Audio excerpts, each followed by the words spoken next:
Si Samir Horn ay isang Sudanese-American na nagsasalita ng Arabic at debotong Muslim. Ang kanyang ama na Sudanese ay napatay sa pamamagitan ng isang bomba ng kotse noong siya ay bata pa. Kaibigan, kumusta? Maraming salamat sa patuloy na pagsuporta sa bawat videos na aking ina-upload bawat linggo. At kung ngayon lang tayo nagkatagpo ay please lang huwag kalimutang mag-like, mag-subscribe at pakipindot na rin ang bell para maging updated sa mga susunod pang videos kagaya nito. Simulan na natin. Kung ano ang inutang, yun din ang kabayaran. Ito yung naging kaisipan ng ating bida na si Samir. Nang dahil sa pagkakamatay ng kanyang ama sa pamamagitan ng bomba, kung kaya ang pinili niyang lakaran ay ang larangan ng paggawa ng pampasabog na ginagamit ng mga terorista. Sa unang eksena ay makikita na nagsimula si Samir bilang isang inventor at dealer ng mga bomba sa isang Muslim terrorist group. Ngunit sa di inaasahan ay nilusob sila ng mga Amerikano at lahat sila kasama si Samir Horn ay nabihag.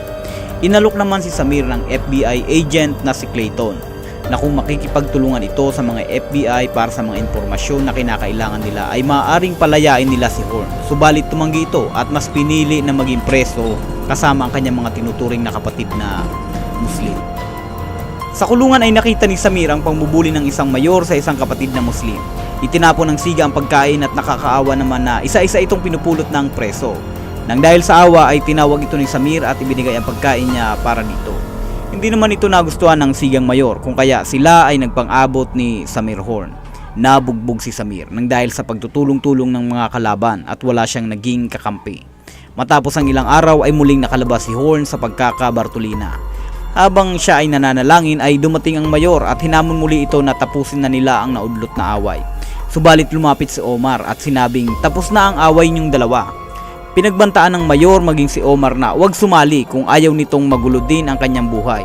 Subalit lakas loob na sinabi ni Omar na kung hindi pa titigil ang mayor ay maaaring malagay ang buhay nito sa panganib. Alam ng mayor na seryoso si Omar, kung kaya't magmula noon ay wala nang kumakanti kay Samir Horn. Nagkaroon ng magandang pagsasama ang dalawa, naging mag-best friend ika nga. Nang panahon ng kanilang pagtakas ay isinama nila si Samir at isinama nila ito sa kanilang grupo. Dito ay nakilala ni Horn si Farid, isang tenyente sa Al-Natir Terrorist Organization. Relihiyosong Muslim si Samir Horn kung kaya't alam niya ang mga batas na nasa Quran at alam niya na may mga paglabag sa kautusan ang kanilang grupo. Datapwat gamit ang brainwashing ay na-radicalize si Samir. Patuloy naman na hinahanap at sinusubaybayan ng FBI si Samir Horn. Pinagdududahan nilang naging bahagi ito ng isang malaking grupo ng mga terorista na iginiit naman ng kanyang mga magulang at nobya ni Samir. Sa pagsali sa Al-Natir, ginamit ni Samir ang mga kasanayang natutunan niya bilang Special Force Engineer Sergeant sa US Army Special Forces para bombahin ang US Consulate sa Nice at France. Naging isang napaka-importanting tao ni Samir sa grupo, datapwat minsan ay nakakaramdam ito ng pagkakakonsensya, lalo na at minsan ay hindi nagiging makatao ang kanilang ginagawa. Humanga si Farid kay Samir at personal itong ipinakilala sa pinunong si Natir. At dito ay nabunyag sa kanya ang isang malagim na balak ng punong terorista. At ito ay ang maglagay ng mga suicide bomber sa 50 bus sa iba't ibang bahagi ng Amerika. Magkakasabay itong sasabog sa iisang araw at iisang oras.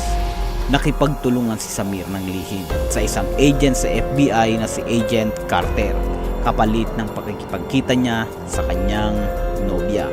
Naging okay naman ang lahat, ngunit sa bandang huli ay napatay ito ng kanyang kaibigang si Omar sa pag-aakalang ito ay may planong patayin si Samir Horn. Sa pagkamatay ni Agent Carter ay nag-umpisang makipag-communicate or makipagtulungan si Samir kay Agent Clayton. Nagpadala siya ng mensahe dito at sinabi niyang alam niyang siya ay dead or alive or wanted ng FBI. Patuloy na nag-iimbestiga si Agent Clayton kay Samir Horn at dito ay natuklasan niyang tinutulungan ni Agent Carter si Samir para palabasin itong terorista datapwat peke ang lahat ng pagkasawi sa ginagawang pambobomba nito. Double agent ang nangyari kay Samir sa madaling sabi. Upang di siya paghinalaan ng teroristang grupo ay hinahayaan at tinutulungan ni Carter na maisagawa ni Samir ang kanyang gawain. Kapalit ay walang dapat mamatay sa pagsabog. Unti-unting naunawaan ni Clayton ang ginagawa ni Samir. Kung kaya, hindi niya na hinahayaang mawala sa kanyang radar ang bawat kilos at galaw ni Samir. Kinalaunan ay pinatay ni Samir ang pinuno ng terorista na sina Parin at Natir. Bilang isang itinuturing na kapatid at kaibigan, ay hindi niya magawang barilin ni Samir si Omar, at sa bandang huli ay kinausap niya ito at sinabing ginagamit lang sila ng grupo para sa propaganda nito as terrorist group. Habang sila ay nananatiling nag-uusap, ay dumating ang mga otoridad at napatay nila si Omar. Si Samir naman ay tinamaan din ng bala, datapwat maswerte pa rin itong nabuhay. Sa kabila ng mga nagawang krimen ni Samir ay binigyan nila ito ng lubusang kalayaan. Sa tulong na rin ni Agent Clayton, binura ng FBI ang lahat ng record ni Samir, maging ang pambobomba nito sa France at Nice.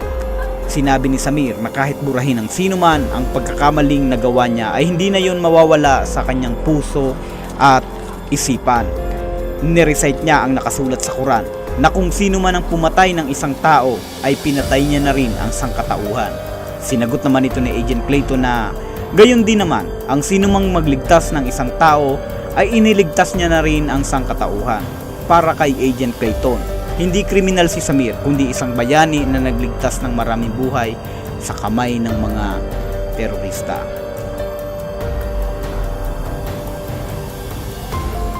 Kaibigan, nagustuhan mo ba ang video natin ngayon? Ang kwentong ito ay medyo nakaka-relate ako kasi sabi nga sa Mateo 5:21, narinig niyong sinabi nila noong unang panahon, huwag kang papatay. Ang sinumang pumatay ay mapapasapanganib sa paghatol. Kaya dito sa pelikulang ito ay muling napapaalalahanan tayo na anumang relihiyon ay hindi kailanman nag-tolerate ng pagpatay ng tao. Mapamuslim man yan o Kristiyano, mapakuran o Biblia ang binabasa. Sabi nga, ang Diyos ay pag-ibig at sino mang umiibig sa akin ay umiibig sa kapwa. Mahalin mo ang iyong kapwa gaya ng iyong pagmamahal sa iyong sarili. At maging sa iyong mga kaaway, iniuutos din ng Diyos na mahalin natin. Ngayon kaibigan, meron akong tanong. Meron bang minamahal na pinapatay? Muli kaibigan, ako si Richard Belen. Hanggang sa muli, bye-bye.